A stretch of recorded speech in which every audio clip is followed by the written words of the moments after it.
বিসমিল্লাহির রহমানির রহিম। আসসালামু আলাইকুম সুপ্রিয় ভিউয়ার্স, আশা করি সবাই ভালো আছেন। তো যেখান থেকে আমার আজকের এই সুন্দর ভিডিও দেখরা সবার প্রতি অনেক অনেক দোয়া রইল। এই তো নতুন একটা গার্ডেনিং ব্লগ নিয়ে এলাম, আশা করি সবার ভালো লাগবে। যারা গার্ডেনিং ব্লগ ভালো পান, এখন সেপ্টেম্বর মাসের প্রথম সপ্তাহ, অনেকটা ঠান্ডা পড়ে গেছে লন্ডনে। আর এই সময়টাতে আমি কিছু মরিচের বীজ থাকি চারা করবো। এই যে দেখতে পারা ভিন্ন জাতের মরিচের বীজ এখানে, তো অনেক ধরনের মরিচের বীজ আছে আমার কাছে। তো এখানের মাঝে 3 জাতের বীজ আমি আনছি, আর কিতা কিতা বীজ আজকে আমি রোপণ করবো। এই যে ট্রে দেখতে পারা, এই ট্রের মাঝে আমি রোপণ করবো, বীজটাকে চারা করবো আজকে। তো কিভাবে এই বীজটাকে চারা তৈরি করি শেয়ার করবো। আর অনেকে আবার কোন যে জানুয়ারি ফেব্রুয়ারিতেও চারা করা যায় ঠিকই আছে, বাট জানুয়ারি ফেব্রুয়ারিতে অনেক ঠান্ডা থাকে। এই সময়টাতে চারা যদি করা হয় খুবই স্লো থাকে চারা উঠিতে, বীজটাকে চারা উঠতে অনেকটা সময় নেয়। আর চারা উঠলে খুবই আস্তে আস্তে বড় হয়, তেমন একটা বড় হয় না। সামার টাইম আই যাইতে অনেকটা লেট হয়ে যায়, আর মরিচ ধরা শুরু হয় তখন অনেক ঠান্ডা পড়ে যায়, তো মরিচও হারভেস্ট করা যায় না। তবে ওয়েদার যদি বালা থাকে, বেশি গরম থাকে ওয়েদার, তাহলে দেখা যায় অনেক সময় মরিচ ধরে লইতে পারে। তো এখন সেপ্টেম্বর মাস, এই সময়টাতে যদি চারা তৈরি করেন তাহলে দেখা যাইব খুব দ্রুত উঠি যায়, চারাগুলা উঠি যায়। আর মরিচের গাছও খুব সুন্দর হইয়া আস্তে আস্তে ঘরের ভিতরে বড় হয়। সামার টাইম আইতে আইতে অনেকটা বড় হয়, আর যখন আমরা গার্ডেনে দেই দেখা যায় যে অনেকগুলা মরিচ ধরের, ইয়ারলি মরিচ ধরিলায়। এই যে দেখতে পারা, এগুলো আমি ইয়ারলি করছিলাম চারা, তো খুব সুন্দর মরিচ ধরছে। বেশ কিছু মরিচ পাকি গেছে, আমি হারভেস্ট করছি, বীজও রাখছি। এগুলা বাস্কেট অফ ফায়ার, পাতা যতটা এড়ছে আরও বেশি মরিচ ধরে।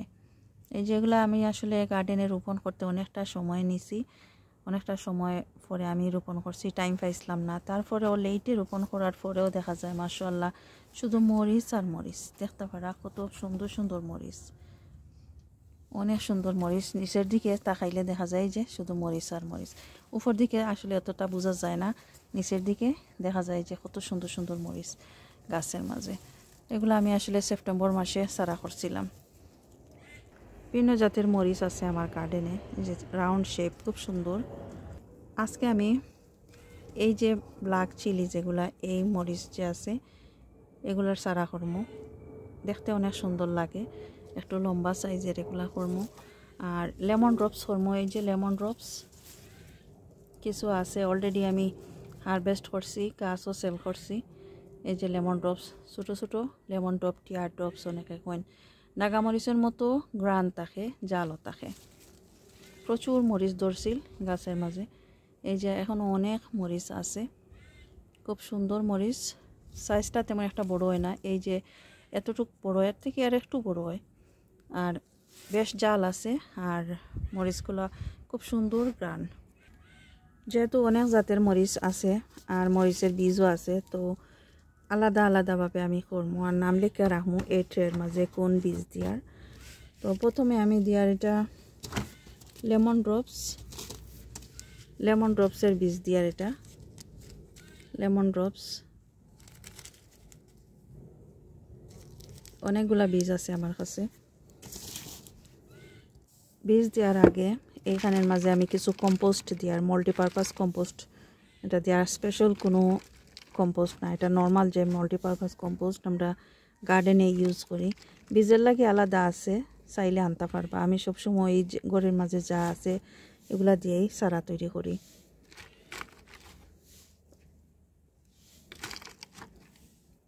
চারা তৈরি করার সময় এই যে কম্পোস্ট দেওয়ার সবসময় আমি খেয়াল রাখি কম্পোস্ট ভিজা আসেনি অথবা শুকনা আসেনি। যদি শুকনা থাকে তাহলে পানি দেই, আর যদি ভিজা ভিজা থাকে পানি আমি দেই না। তবে যদি দরকার হয় পানি, একটু অল্প পানি দিয়া দেই। এই মাটিগুলা একেবারে ভিজা। এখন যদি পানি দেই, ছোটো ছোটো বীজ যেহেতু মরিচের, বীজগুলা দ্রুত ফসি যাইব। তবে 3-4 দিন পরে আবার আমি চেক করব, যদি মাটি ড্রাই হয়ে যায় অল্প অল্প করে আমি পানি দিব। এখন আমি লেমন ড্রপসের বীজ লাগাই, আর এই সময়টাতে বীজটাকে যদি চারা করি তাহলে চারাও বড় হইব আর চারার বয়সও হইব, এনাফ বয়স হইব। তখন দেখা যায় যে সামার টাইমত দ্রুত ইয়ারলি ধরিলায় মরিচ। তো এই যে গ্যাপ আছে, এই গ্যাপের মাঝে আমি 2টা করে বীজ দিই। আর অনেক সময় বীজটাকে দেখা যায় একটা উঠে একটা গ্যাপ থাকি যায় এখানের মাঝে একটা করে দিলে। তো আমি 2টা করে দিয়ার বিসমিল্লাহ, এই যে 2টা করে দিয়ার, 2টা উঠলেও কোনো অসুবিধা নাই। যখন গাছ একটু বড় হইব তখন আমি এগুলা সরাইতে পারবো। আর প্রতিটা বীজ থেকেও চারা হয় আমার, কারণ এগুলো আমার গড়ের বীজ। নর্মালি আমি প্রতি বছরই আমার গার্ডেনে কম বেশি রোপণ করি, তো বীজ রাখি, বীজ থেকে দেখা যায় চারা আমি করি। আর বাইরে থাকি অনেক সময় আনি, ইবে থাকি অনেক সময় আনলে দেখা যায় সবগুলা বীজ থেকে চারা ওন না। কোনো কোনো সময় দেখা যায় চারা উঠে, কোনো সময় দেখা যায় উঠে না। তো আমি প্রতিটা গ্যাপে এরকম 2টা করিয়া দিয়া দিব। এই যে 2টা করিয়া প্রতিটা গ্যাপের মাঝে দিছি। এখন যদি 2টা উঠে কোনো অসুবিধা নাই, একটা উঠলেও কোনো অসুবিধা নাই। 2টা যদি উঠে তখন একটু বড় হইব যখন, তখন আমি আলাদা আলাদা করতাম পারবো। আর ছোটো ছোটো থাকতে আলাদা করতাম না, অনেক সময় শিকড় নষ্ট হয়ে যায়। উপর দিকে আবার সেম কম্পোস্ট অল্প অল্প দিয়া দিয়ার কাবার করিয়া। আর যেহেতু বীজা আছে মাটি, তো আমি কোনো পানি দিতাম না, পানি দিলে বীজগুলা নষ্ট হয়ে যাব। আর 2-3 দিন পরে চেক করবো, যদি একটু ড্রাই হয়ে যায় মাটি তখন আমি সামান্য একটু পানি দিয়া দিব।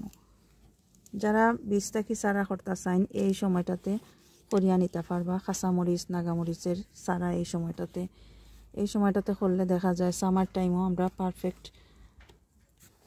পারফেক্টলি এগুলা বড় হয়ে যায়। এখন আমি এই যে কাবার আছে, কাবার দিয়া রাখি দিব। গ্রিন হাউসে রাখা যাইব, ঘরের ভিতরে রাখা যাইব। তো আমি এগুলা গ্রিন হাউসের মাঝে রাখি। আর এই যে এখানের মাঝে রাখছি, আমি গার্ডেনে রাখছি, গার্ডেনে গ্রিন হাউস আছে, এইখানের মাঝে রাখছি। এই সাইডেও রাখছি আমি কিছু নাগামরিচের চারা করি। আর এখনও উঠিছে না, 3 দিন 4 দিন পরে আমি চেক করে দেখবো এইখানের মাঝে যে মাটিগুলা ড্রাই আছে না ভিজা ভিজা আছে। ভিজা থাকলে আর পানি দিতাম না, ড্রাই হইলে পানি দিব। এই যে ট্রে রয়েছে, এই ট্রের মাঝে আরও কিছু বীজ লাগাইমু, ফটের মাঝেও কিছু লাগাইমু। অলরেডি কিছু চারা করছি আমি আরও 1 মাস আগে, 1 মাস 2 মাস আগে জুলাইতে এগুলা বীজ ফেলাইছিলাম মরিচের, নাগামরিচের চারা। খুব সুন্দর চারা আছে, নিচের দিকে ছোটো ছোটো রয়েছে কিছু, সেম টাইমেও বীজ দিছি, দেখতে পারা খুব সুন্দর। এইখানের মাঝে কিছু চারা আছে, এটা কাঁচামরিচের মতো দেখতে, পাকলে হলুদ হয়ে যায় আর নাগামরিচের গ্রান করে। তো এগুলোও কিছু আমি লাগাইমু। আর এগুলা চারা আছে, কয়েকটা চারা আছে আমার কাছে। এইখানে দেখতে পারা এগুলো ইয়েলো নাগা, এগুলো আমার গড়ের বীজ থেকে এই যে খুব সুন্দর চারা তৈরি করছি। এগুলা রেডি হয়ে গেছে আগামী বছরের লাগি, খুব সুন্দর। এইখানে যদি রাখি সবগুলা তাইলে দেখা যাইব তেমন একটা বড় না, নিচের গুণ নষ্ট হয়ে যায়। তো আমি নিচের যেগুলো আছে এগুলো আলাদা করবো, আর উপরের যে দেখতে পারা বড় যেগুলো, এগুলাও কিছু এখান থেকে সরাইয়া আলাদা ফটের মাঝে রাখবো। এটা হলুদ নাগা আর এটা কালা নাগা। তো দেখতে পারলাম আমার চারাগুলা কিভাবে করছিলাম, সেম একইভাবে বীজ দিছিলাম। এই যে কালানাগার চারা করা একটু টাফ আছে, কারণ কালানাগা থাকি চারা সবসময় সবগুলা থাকি ওয় না, কম হয় দেখা যায়। এই যে অনেকগুলা বীজ দিছিলাম, এই চারাগুলা হয়েছে।